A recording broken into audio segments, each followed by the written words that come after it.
Alors, je choisis les sujets de mes enquêtes souvent de façon... c'est assez varié. Soit c'est moi qui vais proposer, soit ça va être Eric Fotorino ou François Vey qui vont proposer.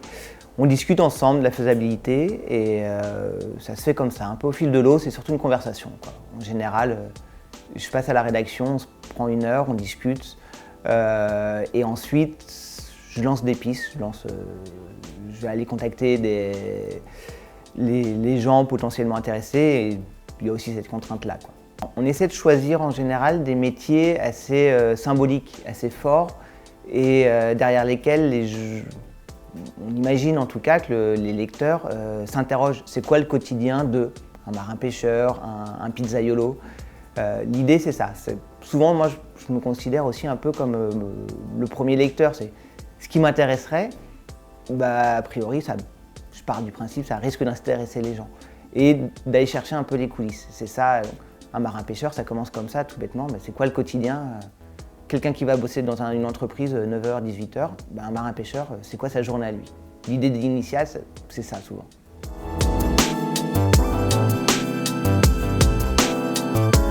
C'est intéressant, il y a toujours à peu près le même processus, c'est-à-dire que moi j'arrive avec très naïf. Je pense qu'il faut être très naïf dans notre métier, c'est ça qui marche bien. Mais parce que souvent, je découvre un métier, les pêcheurs, des pizzaiolos dans leur camion ou un travail à l'usine. J'y connais pas grand-chose. Et souvent, les deux premiers jours, j'ai beaucoup de questions, j'observe beaucoup. Les gens sont pas méfiants, mais ils ont autant de questions, je pense, sur le métier de journaliste que moi, journaliste, je vais avoir de questions sur eux. Et ça, c'est important, je pense, une forme de lien de confiance qui s'établit en racontant aussi c'est quoi le quotidien d'un journaliste, comment on opère, comment on travaille. Et le lien de confiance, il se tisse petit à petit.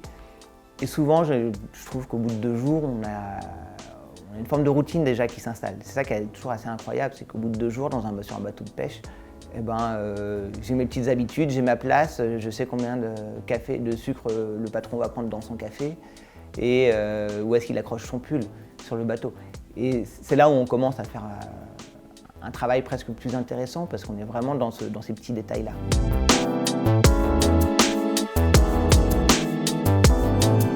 Mais il y a toujours l'humain avant le journalisme, c'est toujours nous c'est un peu notre essence.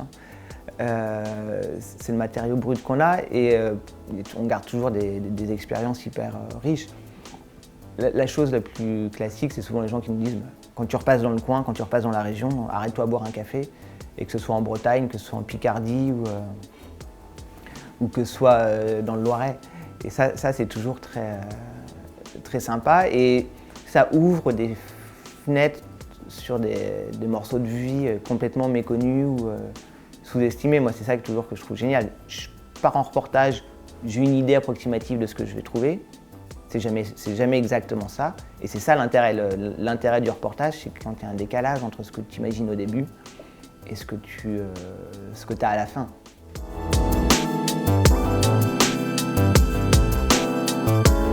Le travail avec les illustrateurs, chaque reportage est assez singulier.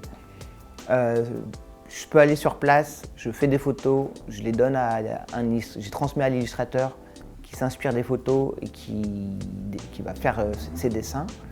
Ou c'était le cas sur le pizzaiolo, l'illustratrice Juliette Lagrange est venue avec moi et on a passé une journée ensemble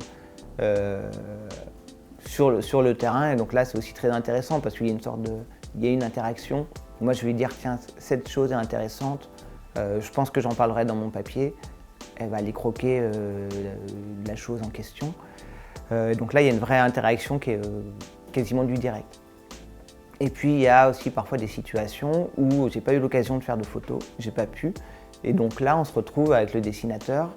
Ça a été le cas dans Zadig 4, je travaille en intérim, où on se pose autour d'une table et moi, je lui raconte. Et ça aussi, c'est fascinant parce que je lui raconte et à partir de sa feuille blanche, lui dessine.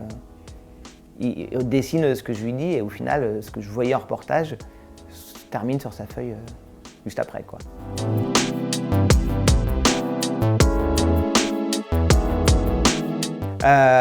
C'est une immersion en plein air et dans les bois.